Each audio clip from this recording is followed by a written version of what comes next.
have completed your Z-axis upgrades and you are ready for the computer setup portion. Now go to easel.com, click on any project.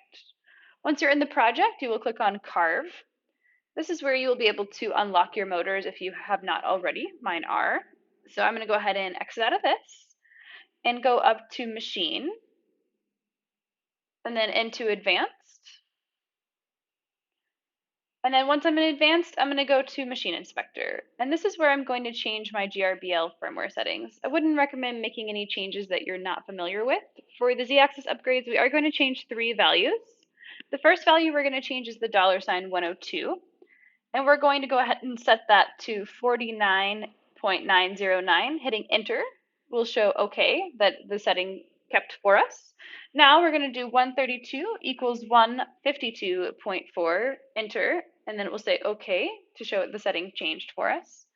And now we need to check our $3 setting. This one, we first want to check and see what $3 we currently have. Mine is equal to 3. So we're going to use the chart to determine what I need to change that. The only thing we need to change is the z-axis. So I want to keep the x and y the same.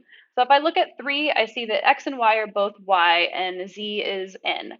But 7, x and y are both y and also z is y. So that's the one that I want to choose because it's the only one that is changing just to the z.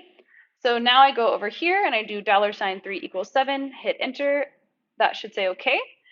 And it looks like all the values changed, but just to check, I do $, which displays all my firmware settings. And now I'm visually checking to make sure they all saved.